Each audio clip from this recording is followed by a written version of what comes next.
Être en couple est-il la solution à la solitude? C'est ce qu'on va voir aujourd'hui dans cette vidéo. Alors là, je vais parler d'un thème très sérieux puisque moi, j'ai passé quand même une plus grosse partie de ma vie célibataire, hein. J'ai plus de temps, j'ai eu plus de temps donc célibataire qu'en couple. Et pendant longtemps, j'ai souffert de la solitude. Et je me souviens que durant ces phases de solitude que j'ai eues, il y a beaucoup de gens qui me disaient, bah, tu devrais peut-être te trouver une copine, tu verras que ça ira beaucoup mieux. Et moi, j'ai jamais été d'accord avec ça. J'ai jamais été d'accord. Alors c'est vrai que une bonne relation de couple, ça peut faire partie, on va dire, du style de vie qui va accompagner bien votre transition vers une vie sociale plus épanouie. Maintenant, être en couple, c'est certainement pas la première étape, en tout cas la solution à rechercher, hein, à conquérir, à réussir pour sortir de la solitude. Pourquoi? Eh bien, pour différentes raisons. Alors, je peux comprendre pourquoi les gens me disaient à l'époque, il faut que tu trouves une copine pour sortir de la solitude. En fait, les gens pensent qu'en étant en couple, eh bien, on est toujours seul. Et pardon, quand on est célibataire, on est toujours seul. Et quand on est en couple, eh bien, on est toujours avec quelqu'un. Mais en fait, c'est plus compliqué que ça, hein. Le couple, c'est quand même plus compliqué que ça. Et le célibat, c'est aussi plus complexe que ça. Ce n'est pas parce que vous êtes célibataire que vous êtes seul au monde. Aujourd'hui, par exemple, je suis célibataire et je ne suis plus du tout dans la solitude, hein. J'ai développé un style de vie, des amitiés, des activités qui me permettent de me sentir épanoui socialement alors que je suis célibataire et je connais beaucoup de gens autour de moi qui sont en couple et qui se sentent seuls et qui sont dans la solitude et qui sont très tristes. Donc attention à ne pas confondre, à ne pas faire ce raccourci. Couple égale bonne vie sociale et solitude, célibat égale solitude obligée, solitude pure et dure. Non, ce n'est pas le cas. En fait, la solitude, elle dépend de plein de choses et une vie sociale bien épanouie, elle dépend de plein de choses. Alors, j'ai divisé cette vidéo en plusieurs parties car le thème il est quand même assez profond, je trouve. Déjà, quel est le problème? En fait, beaucoup de gens pensent que le couple, c'est la solution à la solitude.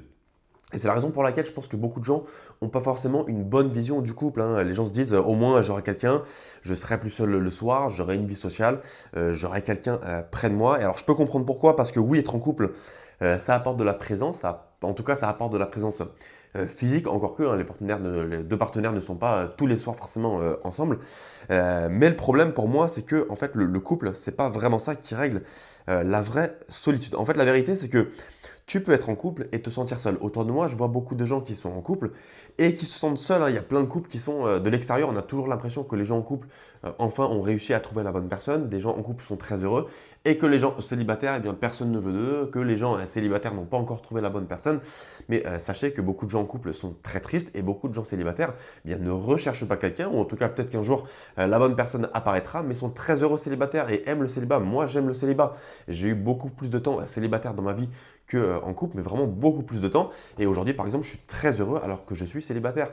Et si une bonne personne apparaît, eh bien, je ne me ferme pas aux nouvelles opportunités. Toujours est-il que je ne recherche pas activement une petite copine. Je suis très heureux célibataire et j'ai pas de mal avec l'idée potentiellement de vivre, par exemple, ma retraite ou en tout cas mes derniers jours, à la fin de mes jours, célibataire. Je vois aucun problème à cela. En tout cas, moi, dans mon cas, c'est ma vision, puisqu'encore une fois, la solitude, pour moi, c'est très différent. Ça n'a rien à voir avec le couple, hein. Vous pouvez très bien avoir eh bien, un bon cercle d'amis, faire des activités sociales régulièrement, que vous ayez 34 ans comme moi, que vous ayez 50 ans, que vous ayez 70 ans, et avoir donc être très heureux et être socialement épanoui. Donc pour revenir à la question du couple, vous pouvez voir quelqu'un tous les jours et quand même avoir ce vide à l'intérieur, parce que pour moi la solitude en fait c'est pas juste se sentir seul physiquement, c'est un manque de connexion, c'est un manque de vie sociale, c'est un manque de sens.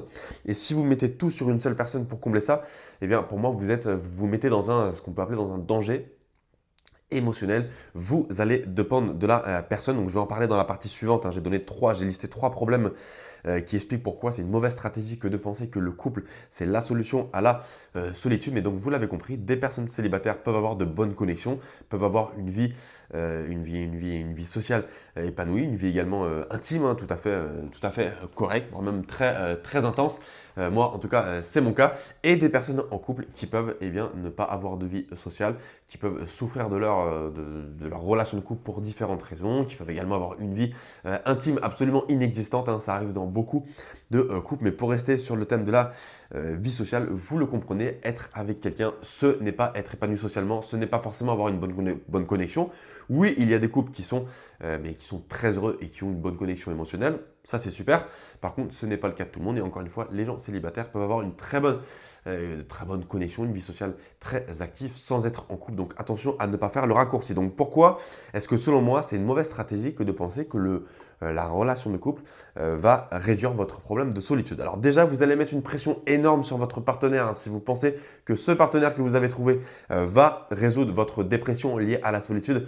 Je pense que vous êtes en grand danger. En fait, vous mettez inconsciemment une pression énorme sur l'autre parce que vous attendez que l'autre personne comble votre vidéo finale. J'ai noté que ça étouffe la relation puisque personne ne peut porter le bonheur de quelqu'un d'autre, hein. Ça, c'est la règle de base quand vous recherchez, dans tous les domaines, je dirais, dans le domaine de couple, dans le domaine de la relation de couple et dans le domaine du social, hein. Si vous pensez que les autres vont résoudre vos problèmes, attention, vous êtes en grand danger. Je pense que tout le monde a quelle métaphore je pourrais faire, a son sac de problèmes. Toujours, tout le monde a un sac à dos rempli de problèmes. Et si vous demandez aux autres de porter cette charge, de porter votre sac, la personne va gentiment vous répondre qu'elle a elle aussi son sac, hein, qui pèse lourd et qui a son lot de problèmes, notamment la solitude, si aujourd'hui vous souffrez de la solitude. Donc attention à ne pas mettre toute cette pression sur les épaules de votre partenaire, car votre partenaire va le sentir et ça peut créer de sacrés problèmes. Le deuxième problème que j'ai noté, qui est en fait complémentaire, c'est la dépendance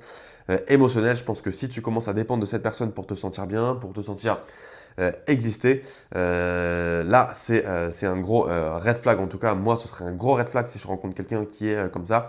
Et plus vous dépendez de la personne, plus vous perdez votre liberté et plus vous avez peur de la perdre.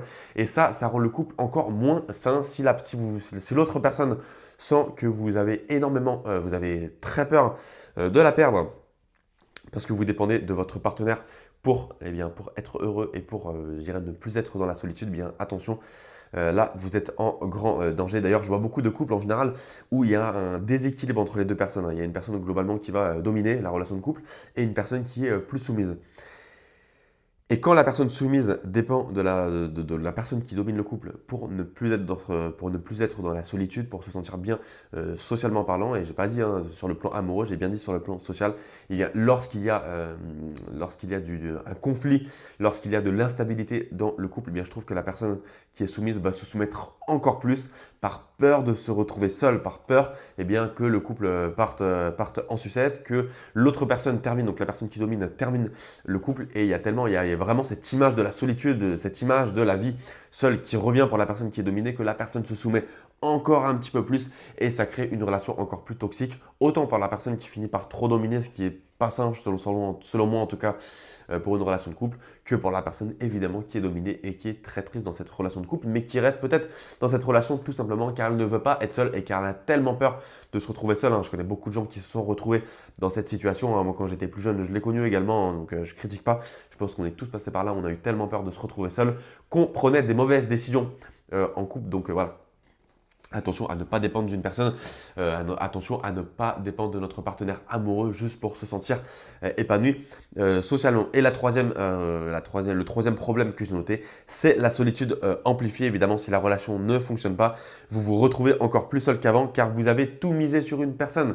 Donc attention à en amont avoir un bon style de vie dans lequel vous êtes épanoui et résoudre ce problème de solitude déjà par vous-même et non via une autre personne. Donc je vais en reparler dans la partie suivante de la vidéo, mais l'idée c'est que si vous misez tout sur une seule et même personne, le vide est encore plus fort parce que vous avez goûté à quelque chose que vous n'avez plus. Donc attention à ne pas tout miser sur une seule personne pour sortir de la solitude. Non, premièrement, on change son style de vie et deuxièmement, on peut se mettre tranquillement dans une relation de couple, dans une relation saine, dans une relation où on va être déjà épanoui. On ne va pas dépendre de l'autre partenaire car encore une fois, l'autre partenaire va le sentir si vous dépendez de lui pour être heureux et pour être socialement épanoui et pour ne plus être dans la solitude. Par contre, il va également le sentir si vous dépendez de cette personne pour être heureux et c'est là que ça peut très vite devenir toxique. Donc globalement, quelle est la bonne approche? La vraie solution, elle est ailleurs pour sortir de la solitude. La solution, elle n'est pas dans la relation de couple, elle n'est pas dans le fait de rechercher un partenaire, elle n'est pas dans le fait de fonder une famille. Tout ça, ça peut être très bien si ça fait partie de votre projet. Il n'y a pas de problème là-dessus, mais attention, ce n'est pas pour résoudre le problème de la solitude. En gros, l'idée pour résoudre le problème de la solitude, c'est de construire une vie où vous n'êtes pas dépendant d'une seule et même personne. En gros, vous allez développer quoi? Vous allez développer des relations, des activités, une bonne estime de vous et vous allez voir le couple comme ce que ça devrait être, c'est-à-dire un plus et non une solution à la solitude.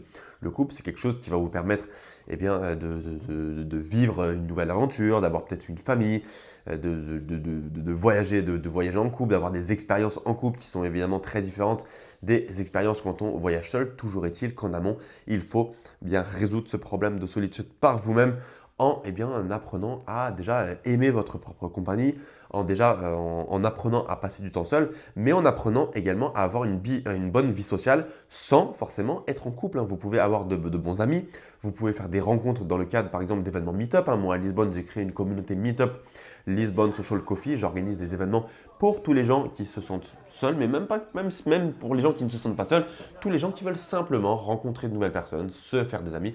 Donc ça, c'est très important.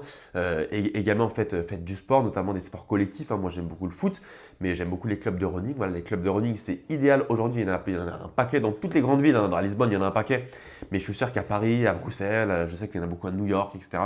Il y a énormément de clubs de running. Donc, c'est comme ça que vous allez vous construire une vie sociale et vous n'allez pas dépendre donc, du couple ni de votre partenaire amoureux pour ne plus vous sentir seul. Et vous le verrez d'ailleurs lorsque vous avez un bon style de vie, lorsque vous êtes socialement épanoui, lorsque vous n'êtes plus déprimé par la solitude, vous serez beaucoup plus séduisant. Donc, vous verrez que vos rencontres amoureuses vont se faire de façon beaucoup plus naturelle et peut-être d'ailleurs que vous allez enfin rencontrer la bonne personne si vous n'êtes pas dans la solitude. Car si vous êtes dans la solitude et que vous prenez la première personne qui passe pour sortir de la solitude, vous allez très certainement, en tout cas très probablement, choisir la mauvaise personne, vous allez finir dans une relation toxique et vous serez peut-être encore plus triste, voire dépressif à cause de cette nouvelle relation, puisqu'évidemment, vous avez choisi la mauvaise personne et peut-être que l'autre personne aura choisi également la mauvaise personne, puisqu'elle aura choisi une personne qui n'aura pas fait un travail sur soi-même pour sortir de l'isolement, du manque de lien social, qui, oui, est un sacré problème. Aujourd'hui, on n'en parle pas beaucoup, mais c'est une des principales causes de suicide. J'avais vu passer les stats, une des principales causes de suicide chez beaucoup de gens, très malheureusement. Donc, c'est un problème super sérieux. Je dis toujours sur la chaîne, on parle beaucoup des problèmes de santé, on parle beaucoup des problèmes financiers. Oui, ce sont des problèmes très sérieux, mais on parle peu des problèmes sociaux, des problèmes d'isolement, des problèmes de solitude qui aujourd'hui, dans une société où tout est digital, où tout est ordinateur, où tout est téléphone portable, iPad, où tout est intelligence artificielle, ChatGPT, on se sent de plus en plus seul. On a du mal à tisser du lien social et ça c'est très toxique, mais attention à bien faire un travail sur soi-même et ne pas prendre n'importe quelle solution pour résoudre votre problème. Non, se mettre en couple n'est pas la première et la meilleure solution pour sortir de la solitude. En gros, être en couple, ça peut être génial pour plein de raisons. C'est vrai qu'il y a plein de gens qui sont très heureux en couple et c'est tout ce que je vous souhaite, mais ce n'est pas la meilleure solution pour fuir la solitude. Ce n'est pas la meilleure solution pour fuir le manque de lien social, sortir de l'isolement. Ça commence sans couple, ça commence par un travail sur vous-même qui, oui, va vous demander des efforts. Mais déjà, si vous regardez mes vidéos, vous êtes sur le bon chemin. C'est que déjà, vous commencez à vous intéresser justement aux meilleures solutions pour être épanoui socialement et pour rencontrer des gens, que ce soit via des cafés sociaux, que ce soit via des événements, que ce soit via le sport, que ce soit via vos proches, vos amis ou que ce soit via des petits gestes simples comme parler aux gens qui se trouvent en terrasse lorsque vous prenez un café ou parler au serveur lorsque vous allez au restaurant. Voilà pour cette vidéo. Dites-moi en commentaire, selon vous, est-ce que le couple c'est la meilleure solution pour tisser du lien social ou est-ce que vous pensez comme moi que c'est une erreur que de penser que le couple c'est la meilleure solution pour sortir de la solitude. On s'abonne également si on veut être plus épanoui socialement. Le pouce bleu qui fait plaisir, qui m'aide au référencement et je vous dis à très bientôt pour une prochaine vidéo. Ciao, ciao.